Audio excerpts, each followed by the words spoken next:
listening to Masters of Reinvention. I'm Angela Watson Robertson. My guest today is Dr. Carl Greer, who is talking with us about his recent book, Change the Story of Your Health, and how you can write a new story for your health and your life.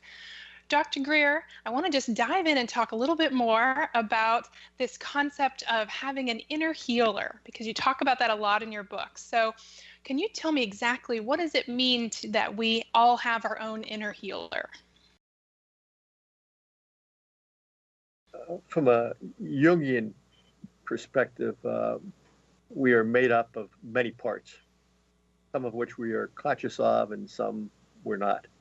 And Jungians might call those parts having an archetypal nature, that an archetype would influence how we think, act, and feel, and again, consciously and unconsciously impact how we live our lives.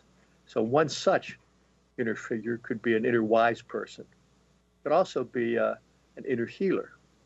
Andrew Weil, who's a pioneer in integrative medicine, talks about our own intrinsic, innate healing mechanisms and how if we can learn how to mobilize those, we can become healthier. And it's a small extension from that to think that those mechanisms can be thought of as a energy with awareness, which I call the inner healer. And I really believe we have such of an energy within us that we can learn to relate to. That's what I mean by inner healer. Okay. So if someone didn't resonate with maybe the word healer, it sounds like they could refer to it, as you said, the inner wise woman, or inner wise man, the inner energy. There's, excuse me, lots of terms they could use for that kind of energy within them. Yes. Yes. Okay. That has information for us and that can help us. We can work with it. Okay. So it's definitely something on our side that we can work with. Yes. I mean, it may have a different opinion than our ego position. And some of these inner figures may not always be simpatico with our ego position, but we can learn to work with them. And if we don't learn to work with them, we do it at our peril because, again, from a Jungian perspective, that which has not been made conscious can come up and grab us and bite us.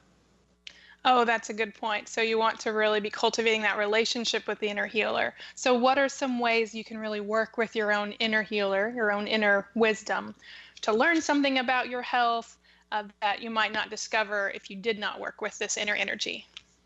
Have a conversation with it.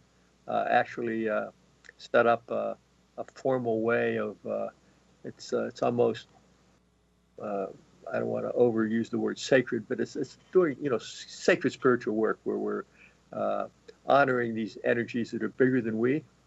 And that once we've kind of set ourselves up in that mode, then recognize that we do have these inner parts that can be of service to us, but they may have an agenda that's different than we know. And if we could just listen to them and ask them, what message do you have for me today about my health? What do you want from me? What do I need to maybe give up or do less of to have better health? What do I need to do more of? What do I need to gain to have better health? To have that kind of a conversation. And then once it's done, like with a person, thank that energy for working with you. This idea of gratitude that you're working with in a reciprocal way. What can I do for you now? What can I do for you? And all these works of asking and giving and taking, what can I do for you as well as what can you do for me? Okay, so just like any relationship, not just using this energy, but also working with the energy and giving as well as receiving. Yes. Okay. So if someone is interested in really diving into some of these shamanic practices, of course, working with your book and reading your book is really helpful, but what is a first step toward really adding the shamanic practices into their daily life? Just the average, modern working person, how would they add some of these practices into their daily life? I'd say spend some time in preparing for them. And one way you do that is the notion, Angela, is that most of our lives are dictated by the sympathetic nervous system. We're kind of in our frontal lobes, and we're kind of, aware and, trying to react to stimuli and to plan and, just get our to-do list done. Whereas if you can get into a different mode where you are less influenced by the sympathetic nervous system, but more the parasympathetic nervous system, instead of the frontal lobes, it's more the hindbrain. Then you go into a place that some call integrative processing, where you're more aware and you can access these invisible realms that are around us all the time, but they're more present for you because you're more receptive to them. So the first step to your question would be you prepare yourself for these practices. And how do you do that? Well, one way is to breathe. You just kind of breathe in a way that kind of relaxes you, that kind of resets the brain. Instead of the beta alpha, it's more alpha theta. You're kind of have slower brain waves. You're operating from a different neurochemical place than you were.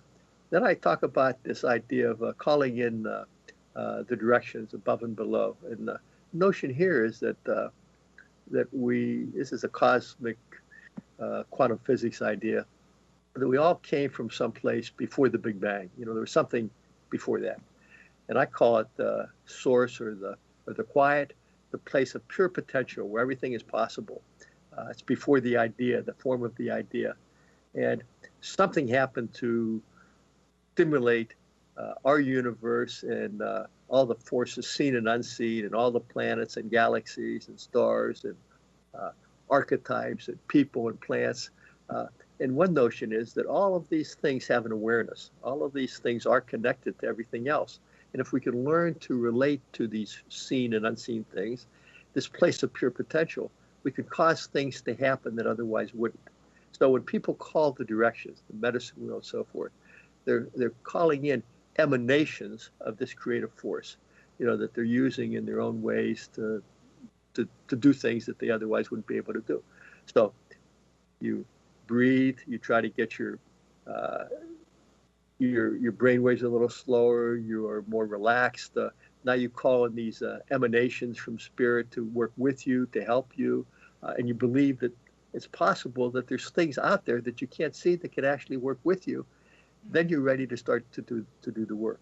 Then you might even learn to start to visualize that you're an energetic being with an energetic field, and then you can start to just see yourself. Do you feel frayed in your field? Do you feel it's coherent or not? And then you can learn to start to maybe mend it just with your mind. You say, but aren't I making all that stuff up? Well, yes and no, but what is it you're making up and who's making it up? So now you're prepared to do the work. A great place to do it is in nature. Be in nature. There's overwhelming evidence that if you're around evergreen trees, there's a chemical called phytoncide that influences your immune system positively. If you're around negative ions and running water, it influences the production of serotonin. So there's a lot of just being in nature. We talked about just the power of walking in the woods. It can reset you. Then you're more available to these realms, and then you can start to do the practices in ways that might be easier than if you're doing them without the preparation. Okay.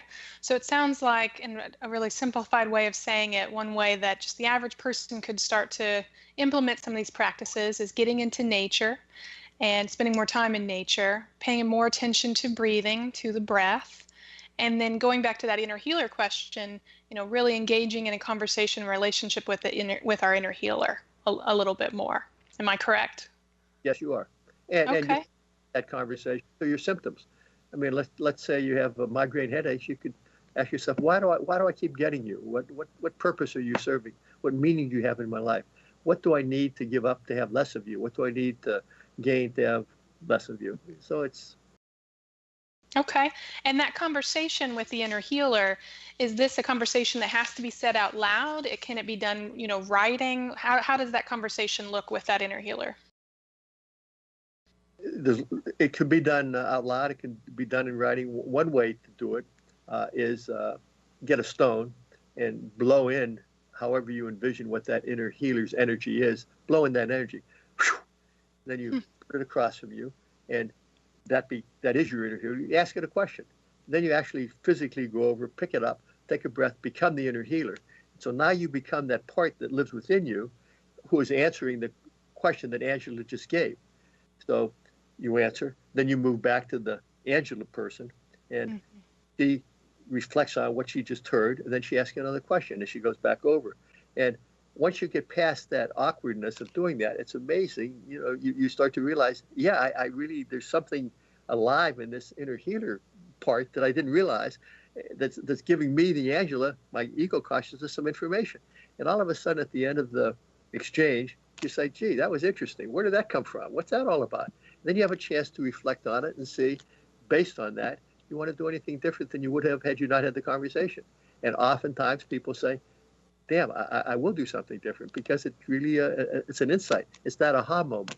Now we're back to, what do you do when you leave the space where you've done this, and you're going to the grocery store? You're going to buy something different. You're going to have a little less dessert. You're going to eat more kale. Are you going to have more or less alcohol, and so on and so forth. But it's a whole new re-racking of you with you that can be very healthy.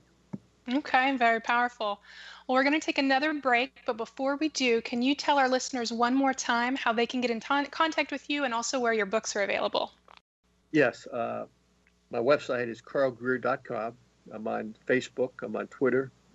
My books are available on Amazon, Barnes & Noble, independent bookstores, and from Findhorn Press.